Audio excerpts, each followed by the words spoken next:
우리 성경을 찾도록 하겠습니다. 성경 다니엘서 11장 5절에서 13절입니다. 다니엘서 11장 5절에서 13절입니다. 우리 같이 봉독하도록 하겠습니다. 시작. 남방의 왕은 강할 것이나 그 군들 중에 하나는 그보다 강하여 권세를 떨치리니 그 권세가 심히 클 것이요 몇 해 후에 그들이 서로 맹약하리니 곧 남방 왕의 딸이 북방 왕에게 나아가서 화친하리라. 그러나 이 공주의 힘이 쇠하고 그 왕은 서지도 못하며 권세가 없어질 뿐 아니라 이 공주와 그를 데리고 온 자와 그를 낳은 자와 그 때에 도와주던 자가 다 버림을 당하리라. 그러나 이 공주의 본족에서 난 자 중에 하나가 그의 위를 이어 북방 왕의 군대를 치러 와서 그의 성에 들어가서 그들을 이기고 그 신들과 부어 만든 우상들과 그 은과 금의 아름다운 기구를 다 노략하여 애굽으로 가져갈 것이요 몇 해 동안은 그가 북방 왕을 치지 아니하리라. 북방 왕이 남방 왕의 나라로 쳐들어갈 것이나 자기 본국으로 물러가리라. 그 아들들이 전쟁을 준비하고 심히 많은 군대를 모아서 물에 넘침같이 나올 것이며 그가 또 와서 남방왕의 견고한 성까지 칠 것이요 남방왕은 크게 노하여 나와서 북방왕과 싸울 것이라. 북방왕이 큰 무리를 일으킬 것이나 그 무리가 그의 손에 붙임받으리라. 그가 큰 무리를 사로잡은 후에 그 마음이 스스로 높아져서 수만 명을 엎드려드릴 것이나 그 세력은 더하지 못할 것이요 북방 왕은 돌아가서 다시 대군을 전보다 더 많이 준비하였다가 몇 해 후에 대군과 함께 물건을 거느리고 오리라. 아멘. 자, 오늘 우리는 이제 그 남북 전쟁, 드디어 이제 그 전쟁, 하나님께서 10장에 말씀하셨던 큰 전쟁, 또 뭐 말일에 있을 전쟁, 뭐 이렇게 말씀하신, 다시 말하면 앞으로 우리 앞에 적그리스도가 세상에 나타날 때 한번 큰 전쟁이 있을 것이다라고 그랬는데, 그것을 우리는 아마겟돈 전쟁이다, 뭐 세계세의 3차 전쟁이다라는 그런 말씀으로 많이 드렸죠. 그러한 내용들처럼 바로 그 말일에 있을 그 전쟁의 이제 그 시작부터 우리가 한번 보게 될 겁니다. 그래서 우리가 4절까지는 우리가 지난 시간에 이 전쟁사가 남북전쟁 다시 말하면 수리아와 애굽의 전쟁이 시작하기 전에 어떠한 그 세계 정세가 있었나라고 하는 거 간단하게 살펴보았고요. 오늘은 이제 이 수리아하고 북쪽의 수리아, 남쪽의 애굽에서 두 나라가 이제 전쟁을 하는데 그 전쟁이 아주 길게 설명이 되어 있습니다. 그렇기 때문에 많이 좀 헷갈리고 어렵고 이게 중심을 잡지 않으면 뭔 소리가 뭔 소리인지 잘 몰라요. 그래서 이제 제가 한 5 파트로 나눠서 오늘은 남북전쟁 1번이라고 이렇게 했습니다. 그래서 5절로 13절까지 여기서는 이제 안티오코스 3세에 다시 말하면 우리가 적그리스도의 모형이라고 하는 안티오코스 4세 에피파네스의 아버지가 3세입니다. 안티오코스 3세가 전쟁하는 그런 내용들을 이렇게 쭉 보게 될 텐데 잘 한번 정신을 집중해 볼 수 있게 되기를 바랍니다. 이제 45절까지가 그 남북 전쟁이 쭉 기록이 되어 있습니다. 그래서 이 기나긴 40절의 긴 구절 부분을 다섯 번으로 이렇게 나누어서 말씀을 드리도록 하겠습니다. 그래서 지금은 이제 첫 번째는 이제 19절까지인데 나누었습니다. 둘로 13절까지만. 그래서 안티오코스 3세에 대해서 한번 생각을 해보겠습니다.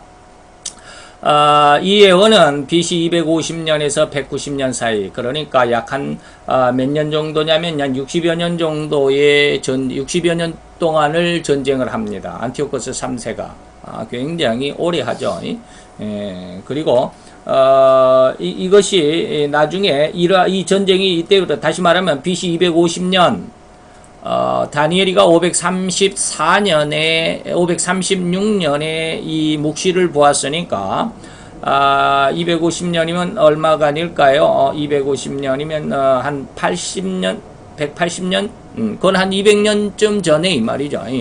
그건 한 200년쯤 전에 지금 하나님의 각본을 보는 거예요. 전쟁 각본. 세상에 어떻게 전쟁이 일어날 것이라고 하는 각본을 보게 되는데 그 일이 이제 BC 250년 다니엘이 이 예언을 보고 나서 한 200년쯤 후에부터 이러한 전쟁이 시작이 되고 있습니다. 그래서 안티오코스 3세는 이렇게 250년에서 190년, 그래서 약 한 60년 정도를 전쟁을 합니다. 그 사이에 60년 동안의 전쟁이 어떤 모습으로 진행이 되고 어떠한 내용들이 있었는가를 한번 살펴볼 것입니다.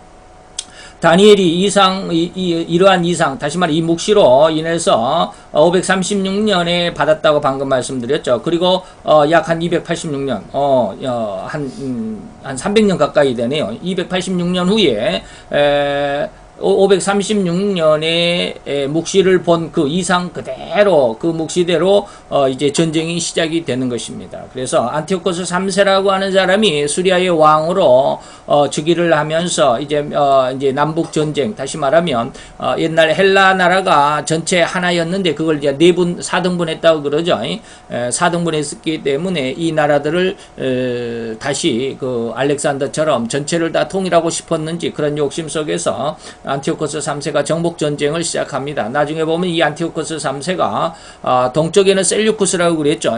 아시아 쪽에 셀류쿠스 왕가가 있는데 그 셀류쿠스 왕가도 점령을 합니다. 그래서 그 수리아 지역과 나중에 이제 동쪽 아시아 지역, 그래서 인도의 국경까지 이르는 대제국을 건설하는 사람이 이 안티오코스 3세입니다. 그래서 나중에는 이제 네 장군이 나라를 내분립을 하지만 나중에는 그 나라들이 하나가 셀주코스가 멸망을 당하고 안티오코스 3세에 의해서 수리아에 통합이 되는 그런 모습도 있거든요.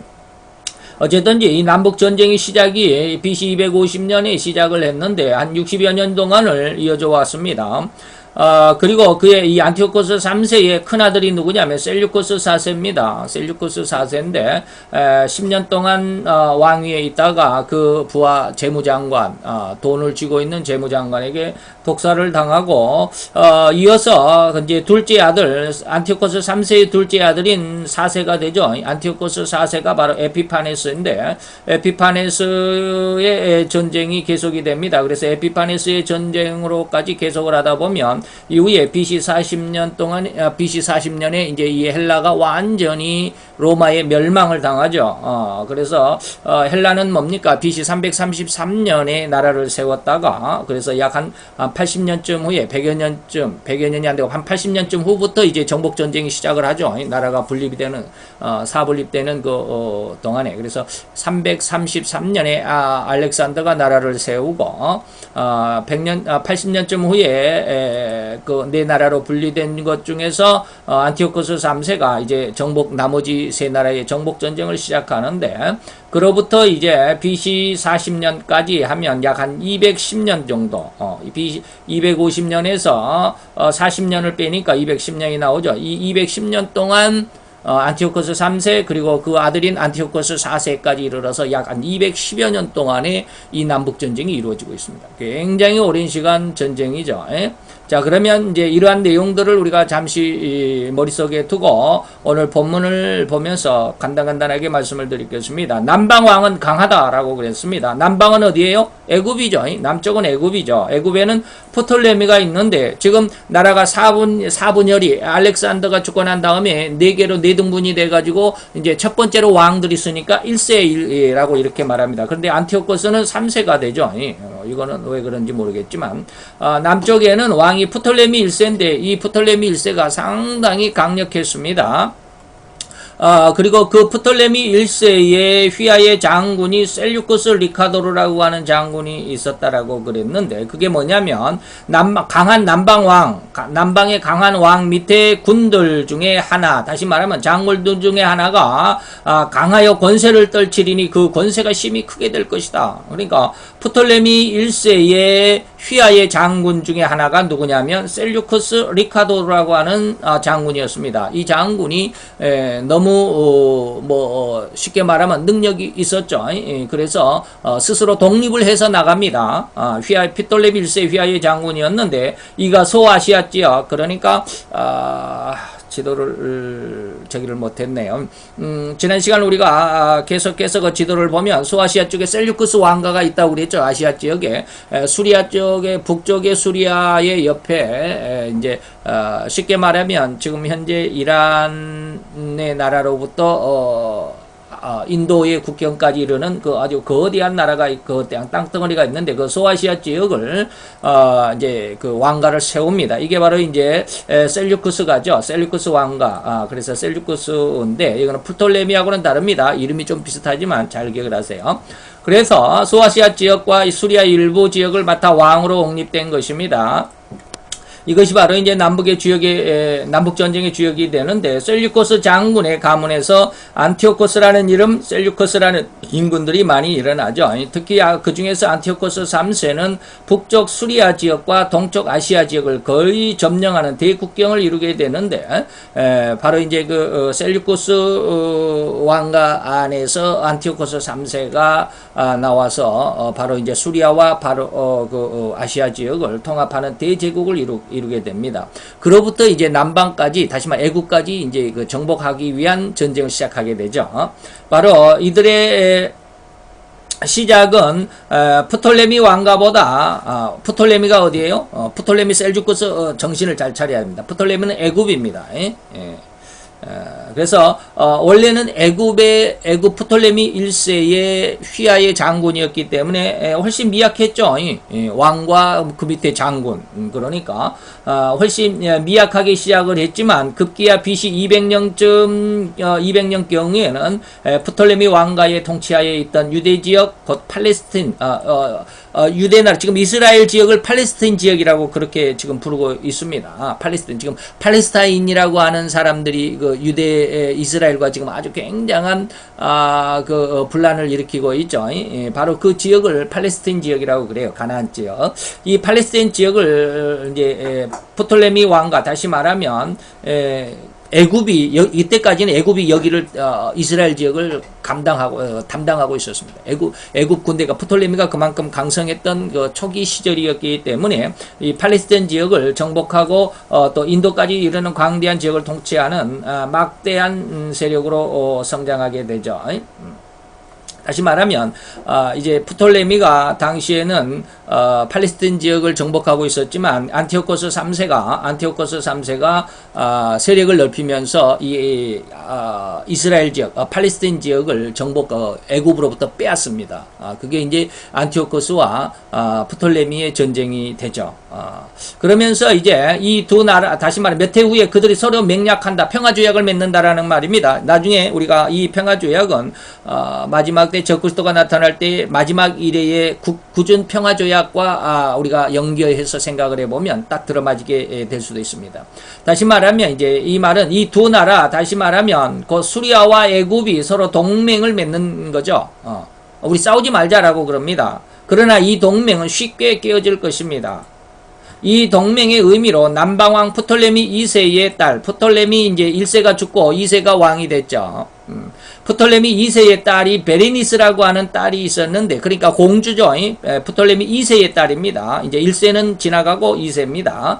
2세의 딸 베레니스가 수리아 왕의 그 후처로 들어갑니다. 왕비가 되어서 시집을 가지만 실패한다라는 말입니다. 그게 뭐냐면 곧 남방 왕의 딸이 북방 왕에게 나가서 화친한다라는 말은 뭐냐면 시집을 간다. 남방 왕의 딸 프톨레미 2세의 딸 프톨레미 2세의 딸 베레니스라고 하는 공주가 북방 왕에게 나가서 화친한다. 북방 왕에게 시집을 간다. 후처로 들어갑니다. 물론 전처가 있었습니다. 자, 이 말이 뭐냐면 남방 애굽 왕의 딸 공주는 프톨레미 2세의 딸로 이름은 베레니스였습니다. 그래서 그녀가 북방 왕인 북방의 수리아 왕이 안티오코스 2세, 지금 원래 안티오코스 3세가 주인공이죠. 여기 오늘 본문에서는. 근데 그 안티오코스 3세의 아버지가 2세인데 이 안티오코스 2세와 결혼을 하게 됩니다. 후처로 들어가게 되는데 불행하게도 그 공주가 피살이 됩니다. 이 베레니스가 프톨레미의 2세의 딸이 이 베레니스가 피살이 됩니다. 누구한테 피살이 됐느냐면 전처에게 피살이 됩니다. 안티오코스 2세의 쉽게 말하면 중전이죠. 베레니스는 이제 후궁이 되는 건데 안티오코스 2세의 전처에게 이제 피살을 당하게 됩니다. 이로 인해서 이제 남북 전쟁이 정식적으로 일어나게 되죠. 그래서 남쪽 왕이 자기 딸을 북쪽 왕에게 시집을 보냈는데 시집간 딸이 거기서 죽임을 당하죠. 그러니까 이제 남쪽 왕의 아들이 왕위를 이어받았는데 그 아들이 이 베레니스의 동생입니다. 자, 그런 내용들입니다. 자, 그러나 이 공주의 힘이 쇠한다. 베레니스의 힘이 쇠하고 그 왕은 누구? 어떤 왕이? 안티오코스 2세죠. 안티오코스 2세도 서지 못한다. 권세가 없어진다. 다시 말해 안티오코스 2세도 죽는다라는 것입니다. 누구에게 죽을까요? 전처, 중전에게 죽습니다. 전처가 후궁으로 들어온 남쪽 왕 프톨레미 1세의 딸인 베레니스도 죽이고 자기 남편도 죽입니다. 굉장히 독한 여자입니다. 그래서 그 왕이 서지도 못하고 권세가 없어졌다, 죽었다. 그리고 이 공주와 베레니스 남쪽 애굽 왕의 공주가 데리고 온 많은 뭐가 있을까요? 시종들이 있겠죠? 그리고 그를 낳은 자, 다시 말하면, 그 왕자를 낳는데 그 아들도 죽고요. 그때에 이 베레니스를 도와주던 자가 다 버림을 당한다. 다 죽임을 당합니다. 대살육 전쟁이 내분이 일어나게 되죠. 자, 버림을 받았다라는 것은 공주 베레니스가 피살이 되고 공주의 주위에 있는 동조자들을 모조리 처형한 것이라는 의미인데 안티오코스 2세의 본처 중전이었던 라오디스라고 하는 이름의 중전이었습니다. 이 라오디스가 후궁인 베레니스 공주와 그 아이를 살해하고 실권을 장악한 후에 자기 남편인 안티오코스 2세까지 독살을 시키고 자신의 아들을 왕으로 옹립했습니다. 그가 바로 셀류쿠스 2세입니다. 저도 막 셀류쿠스, 프톨레미 이름 때문에 굉장히 혼란했어요. 근데 많이 몇 번 읽어보고 또 다시 한번 생각해보고 한 10번 정도, 10번 이상 제가 이걸 읽어보고 공부했을 겁니다. 그때서야 이제 조금 정립이 되더라고요. 이것을 한번 생각을 해보도록 하겠습니다. 어떠한 상황이냐면 제가 이제 이것을 그림으로 한번 그려봤습니다. 남방왕 프톨레미 1세죠. 여기 이쪽에는 애굽 쪽이고요. 이쪽에는 북방왕 쪽입니다. 수리아 쪽이고 이제 년도 그리고 우리 이제 성경 5절 쪽이죠. 자, 5절 지금 우리는 5절을 보고 있습니다. 5절과 6절을 보고 있는데 5절에서는 어떻게 해요? 군들 중에 심히 큰 권세는 누구라고요? 프톨레미 1세. 셀류커스 리카도르다. 여기는 프톨레미입니다. 남방은 프톨레미, 남방왕은 전부 프톨레미라는 이름을 갖습니다. 프톨레미 1세, 프톨레미 2세, 3세, 4세. 그리고 수리아 쪽에는 셀류커스라는 이름을 갖기도 하고 안티오커스라는 이름을 갖기도 합니다. 두 나라가 이제 합병이 되고 그러기 때문에 그죠. 예? 자, 이후에 안티오커스 3세 때에는 여기는 이제 아직까지 들어가기 전이죠. 예. 제가 이제 아까 말씀드렸던 뭐냐면 안티오코스 3세가 오늘 본문의 주인공인데 아직까지 6절까지는 안티오코스 2세가 나옵니다. 안티오코스 3세가 왜 벌써 나오느냐 하면 제가 그 정황을 말씀드리기 위해서 안티오코스 2세의 아들인 3세 때에는 바로 이 수리아 지역과 아시아 지역을 통합하는 대정복의 대강국을 이루는 그러한 때가 안티오코스 3세 때입니다. 그거는 이제 조금 넘어가고, 자, 이제 6절에 가보니까 BC 250년인데, 250년인데, 프톨레미 2세의 딸, 베레니스가 시집을 가죠. 북쪽으로 시집을 갑니다. 그래서, 프톨레미 2세의 딸, 베레니스가 안티오코스 2세의 후궁으로 결혼을 하고, 안티오코스 2세의 중전인 라오디스라고 하는 전처가 후궁인 베레니스와 그 측근들, 그리고 안티오코스 2세 왕까지, 자기 남편까지 독살하고, 자기 아들을 왕으로 세웁니다. 이게 셀류쿠스 2세입니다. 다시 이제 본문으로 돌아옵니다. 7절로 넘어가 봅시다. 그러나 이 공주의 본족에서 난 자 중에 하나가, 다시 말하면 이제 남방 애굽의 왕이 셀류쿠스 1세가 아니죠. 프톨레미죠. 저도 셀류쿠스 프톨레미하고 자꾸 헷갈리는데, 프톨레미 2세가 프톨레미 2세가 자기 딸을 안티오코스 2세에게 시집을 보냈는데 피살을 당했죠. 그런데 이 프톨레미에게는 또 아들 왕자가 있었습니다. 그래서 공주의 본족이라는 말은 뭡니까? 공주의 오빠나 동생, 아마 동생일 겁니다. 남동생이겠죠. 이 남동생, 그러니까 공주의 본족에서 난 자 중에 하나가 그의 위를 이어받았다. 왕이 됐다라는 것입니다. 그래서 베레니스의 남동생이 왕이 됐는데 그게 바로 프톨레미 3세입니다. 공주 베레니스의 남매로서 남동생 프톨레미 3세가 이제 왕이 됐는데, 이 프톨레미 3세가 이제 자기 누나의 원수를 갖기 위해서 수리아와 전쟁을 하게 되죠. 이것이 이제 제일 첫 전쟁입니다. 그가 이제 애굽의 왕위를 이어받아 자기 누나의 원수를 갚기 위해서 북방인 수리아를 침공에 들어갑니다. 이때가 BC 246년입니다. 그래서 한 4년, 250년부터 시집을 갔는데 그 4년 후에 이제 전쟁이 처음 시작이 되죠. 그래서 북방 왕의 군대를 치러 왔다. 남방왕 프톨레미 3세가 자기 누나의 원수를 갖기 위해서 북방왕 안티오코스 2세와의 전쟁을 시작을 하죠. 치러 와서 그 성에 들어가서 그들을 이겼다. 처음에는 이제 프톨레미 3세, 다시 말하면 애굽이 이겼다라는 말입니다. 이 전쟁은 6년간 치러졌습니다. 246년에서부터 241년까지 굉장히 오랜 전쟁을 했죠.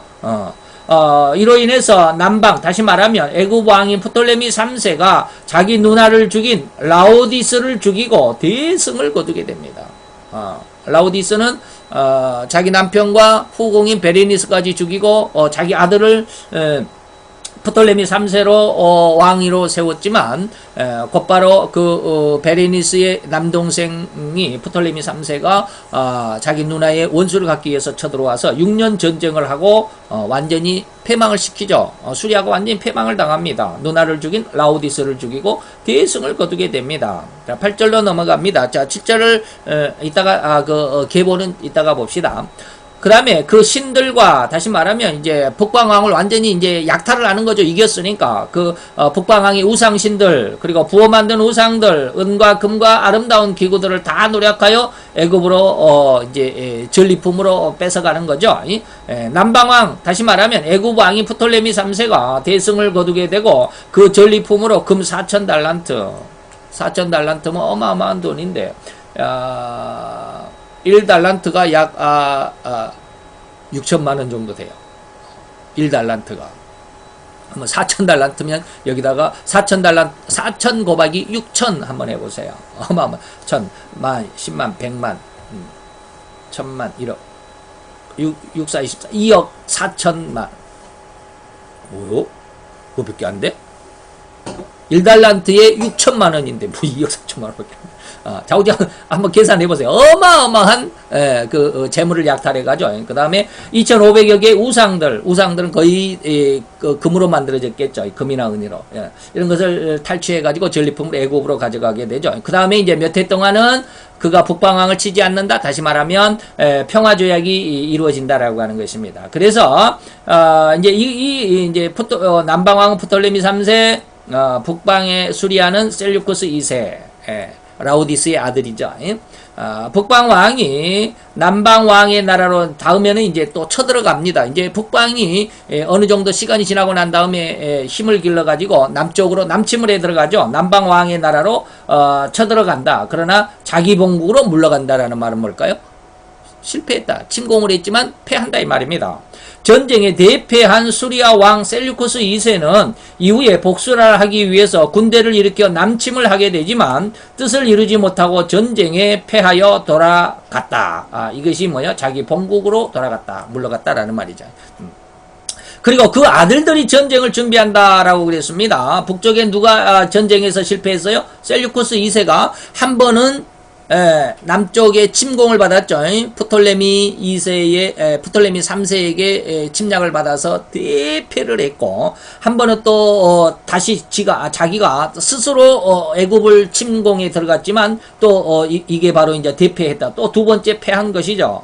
그리고 그 아들들이 전쟁을 다시 준비합니다. 이게 바로 이제 안티오코스 3세입니다.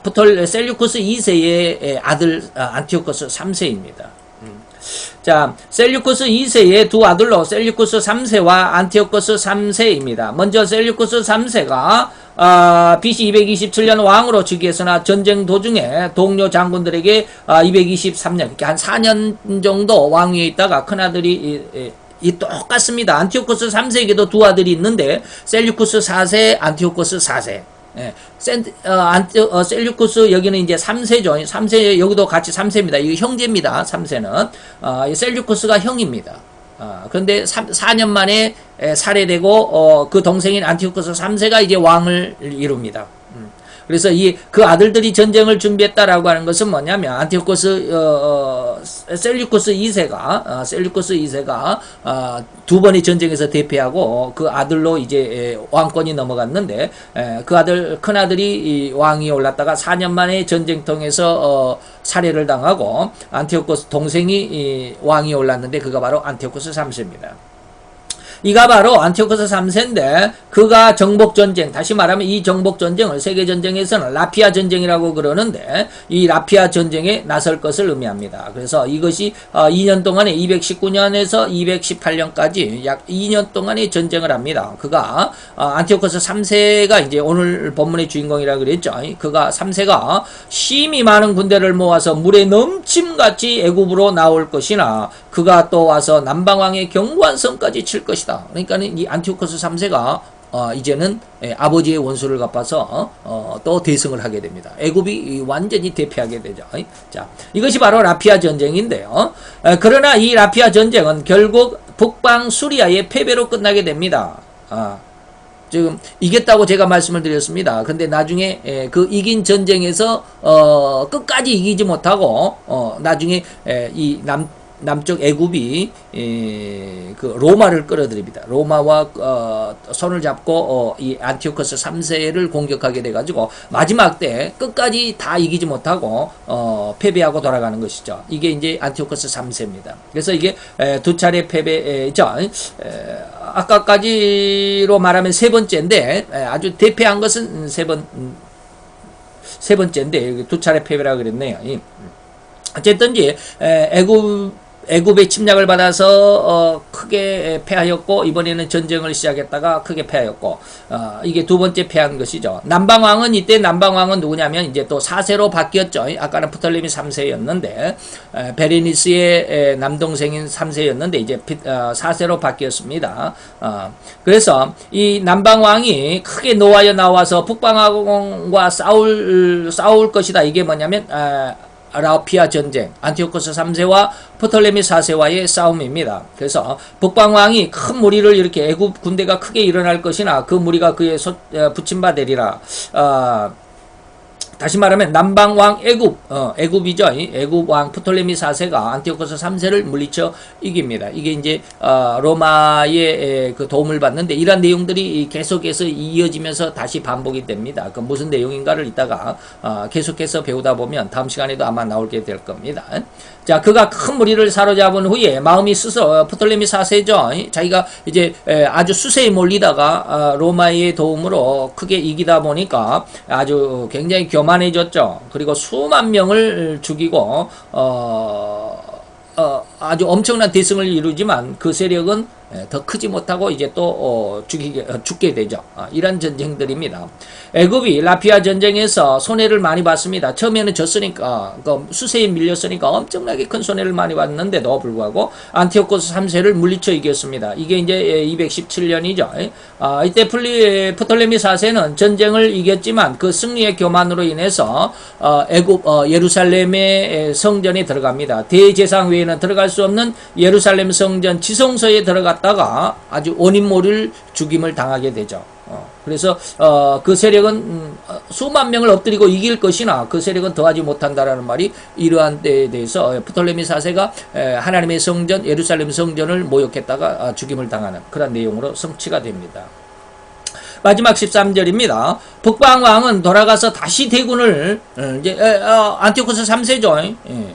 아빠를 대신해서 전쟁을 일으켰지만 아주 대패하고 돌아가서 다시 대군을 전부 다 많이 준비합니다. 이때 이제 준비를 하는 과정이 바로 이제 그 셀류쿠스 왕가, 다시 말하면 아시아 쪽을 계속해서 정복 전쟁을 먼저 합니다. 남쪽 애국과 전쟁하기 전에 대패하고 난 다음에 주변 국가를 더 이제 막 정복 전쟁을 하고, 그래서 아주 엄청나게 큰 나라를 만듭니다. 그리고 나서 애국과 다시 전쟁을 하게 됩니다. 몇 해 후에 이 말이죠. 몇 해 후에 대군과 많은 물건을 거느리고 다시 또 침공을 합니다. 그래도 대패하고 말죠.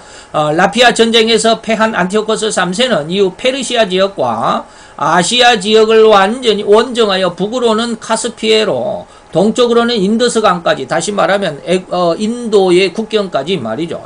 이르는 광대한 영토를 확보했다. 그래서 이제 처음에 알렉산더의 네 왕이 네 나라로 이렇게 분립을 했지만, 나중에 위에 두 북쪽과 동쪽 나라를 통합을 시킨 게 바로 안티오코스 3세입니다. 굉장히 유능했던 왕이기도 하죠. 그러고 나서 14년 후에 다시 애국과 대전쟁을 일으키게 되죠. 그게 이제 2003년까지 바로 이제 이러한 그 정복전쟁, 그 위쪽에를 정복전쟁을 완성을 하고 나서 그 다음 해에 203년에 이제 그 첫 번째 남침에서 애국과의 전쟁에서 패한 후 14년이 되는 그 해, 다시 말하면 14년 동안 이제 카스피해로부터 인더스강까지 대제국을 건설하고 난 다음에 그 힘을 바탕으로 해서 다시 애국과 전쟁을 합니다. 대군을 이끌고 애국으로 침공할 것을 예언한 것이 바로 이 13절입니다. 이때까지 우리는 간단하게 한번 보겠습니다. 6절까지 봤죠. 7절에 보면 프톨레미 3세가 자기 누이의 복수를 위해서 전쟁을 일으키고 대승을 했죠. 그래서 라오디스를 수리아에는 라오디스가 죽고 그 아들 셀류쿠스 2세를 옹립을 했는데, 라오디스가 자기 아들 셀류쿠스 2세를 왕으로 옹립했는데, 이 셀류쿠스와 평화조약을 240년에 조약을 맺습니다. 그리고 219년이 되면 다시 말하면 얼마가 됐을까? 한 21년쯤 후에 셀류코스 2세가 죽고 이제 안티오코스 3세, 자기 아들이 둘째 아들이죠. 이 아들이 왕위에 오릅니다. 이후 안티오코스 3세가 219년에 왕위로 오르고 다시 한 4년쯤 후에 남북전쟁을 다시 정복전쟁을 일으키는 첫 번째 전쟁, 라피아 전쟁을 일으킵니다. 이때 여기에서는 이제 프톨레미 3세가 죽고 프톨레미 4세가 왕인데, 이 프톨레미 4세와 안티오코스 3세의 전쟁이 바로 이제 라피아 전쟁이죠. 그래서 프톨레미 4세가 오히려 대승을 하게 되죠. 안티오코스 3세는 라피아 전쟁을 일으켰지만, 자기가 이 전쟁을 일으켰지만 어마어마하게 큰 대패를 하고 말았죠. 이로 대승한 프톨레미 4세가 하나님의 성전, 예루살렘 성전을 지성소를 탐하다가 징계를 받아 온인모를 죽임을 당하게 되죠. 그리고 여기서 이제 안티오코스 3세가 이 라피아 전쟁에서 대패를 하고 난 다음에 자기 집으로 돌아가서 이제 바사 지역, 다시 말해 페르시아, 오늘날 이란과 그 옆에 이제 인도까지 이르는 그 옛날 셀류쿠스 왕가의 지역을 완전히 정복하는 대제국을 건설하게 되죠. 그러니까 옛날 알렉산더의 나라의 거의 절반을 이제 장악하게 되는 것이죠. 그래서 이러한 힘을 바탕으로 해서 라피아 전쟁에 지고 난 14년 후에 다시 애굽을 지침하게 됩니다. 이 전쟁을 우리는 다음에 파니움 전쟁이라고 그래요. 이 두 번째 전쟁이 파니움 전쟁인데, 이것은 우리가 다음 시간에 한번 살펴보기로 하고요. 오늘 상당히 이름 외우는 게, 처음 듣는 사람들은 이름 외우는 게 굉장히 어렵습니다. 누구 셀류쿠스 3세가 나오고 곰방 4세가 나오고 1세가 나오든 2세가 곰방 나오고 이 정신 없죠. 이거 아마 한 10번 이상은 정신을 차리고 또 공부하고 또 공부해야 이름들이 정리가 되고 그 상황이 정리가 될 것입니다. 어쨌든지 오늘은 이제 이 남북 전쟁의 첫 시작, 그로 시작했는데, 이제 큰 전쟁으로 말하면 두 번의 전쟁이 있어서 그 안에 조그만 전쟁이 분명히 있었습니다만은 큰 대패 대승, 이것을 말하면 프톨레미 남쪽에 프톨레미 4세가 자기 누나 베레니스의 원수를 갖기 위해서 침공에 들어갔다가 수리아를 완전히 작살을 냈고 나중에 이 엄청난 대패를 했던 수리아가 안티오코스 3세라고 하는 왕이 즉위하면서 남북 전쟁을 일으켰지만 오히려 대패하게만 이집트가 완전히 승리하게 되는 그런 전쟁사죠. 그리고 앞으로 나오는 전쟁들도 이제 에피파네스 4세, 이제 안티오코스 오늘 본문의 주인공은 안티오코스 3세가 주인공입니다. 근데 이제 14절부터 나오는 내용 19절까지는 안티오코스 4세도 나옵니다. 그 아들이죠. 그런 내용들을 우리가 보면서 이 전쟁들이 남북 전쟁이 왜 이렇게 심각하냐? 이게 이제 지금 말하는 280년 거의 한 300년쯤 전에 다니엘에게 이것을 하나님께서 환상으로 보여줬어요. 이렇게 남쪽에서는 남쪽 왕, 북방 왕 누구라고는 정확히 말씀하시지 않으셨죠. 하나님은 그렇게 말씀하시지 않았습니다. 그리고 남쪽에서 전쟁을 일으키게 될 거다. 남쪽에서 먼저 전쟁을 일으킬 것이다. 또 북쪽에서 다시 전쟁을 일으킬 것이다라고 하는 모든 전쟁의 순서들 그 내용들 왜 이렇게 전쟁이 일어나겠느냐 남쪽에서 딸이 화친해서 북쪽으로 시집을 가지만 죽임을 당할 것이다. 그 주위에 있는 자도 다 죽임을 당할 것이다. 그로 인해서 남쪽에 있는 그 공주의 혈족 본족이라고 그랬습니다. 그렇게 쉽게 우리가 오늘 해석을 보면 이제 동생이 있죠. 남동생이 왕이 돼가지고 자기의 누나의 원수를 갚아서 대전쟁을 일으키게 될 것이다. 그로 인해서 남쪽이 애굽이 엄청난 대승을 이루게 될 것이고 이제 평화조약을 맺었는데 그 대패한 원수를 갚기 위해서 북쪽에서 다시 한번 전쟁을 또 일으킬 것이다. 이런 내용들이 하나님의 각본에 의해서 그대로 이루어지고 있습니다. 정말 이것이 어떤 시나리오처럼 하나님께서 다 그 시나리오를 써주신 그대로 세상이 움직여가고 있다라고 하는 것이죠.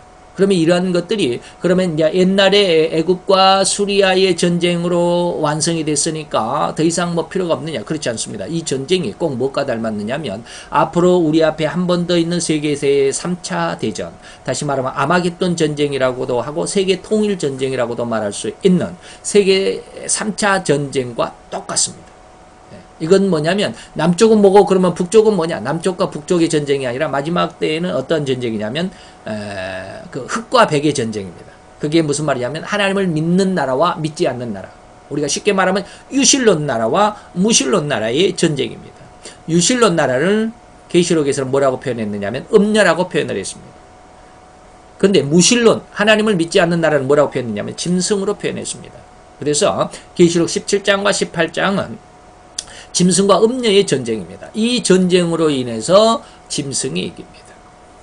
그러한 내용들, 그래서 이제 세계를 정복하게 되는 그러한 내용들이 이제 좀 더 구체적으로 계시록에 나오지만 오늘 다니엘에게는 이러한 모습으로 나타났습니다. 이런 것들을 우리가 계속해서 한번 다음 시간까지 생각해 볼 수 있고 45절까지는 5번에 제가 5부분으로 나눴다고 그랬습니다. 짤막짤막하게 너무 어려우니까 이 이름 외우는 것이 너무 어렵습니다. 그러다 보니까 5부분으로 나눴으니까 짤막짤막하게 귀한 시간들로 채우시기를 바랍니다. 기도합시다.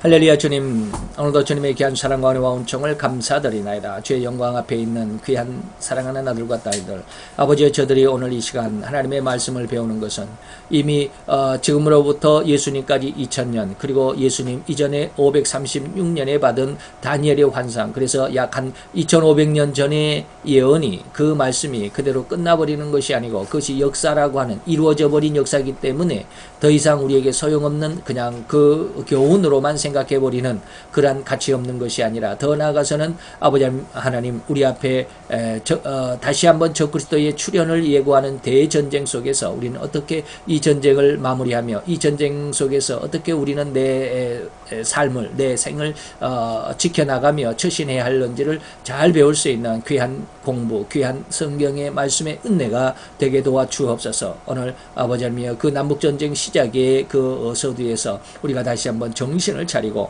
하나님, 세상을 통하여 하나님의 각본, 하나님의 시나리오대로 되어진다라고 하는 것을 들었던 것처럼 하나님, 마지막 시대까지 하나님의 그 각본이, 하나님의 그 섭리하심, 하나님의 그 계획이 그대로 이루어진다라고 하는 믿음을 갖고 그 안에서 하나님의 영광을 발굴해내고 영광의 은혜 안에 들어가기를 원하는 간절함의 아들과 딸들이 되게 하여 주시옵소서. 예수 그리스도의 이름으로 감사와 기도드려 싸움나이다. 아멘.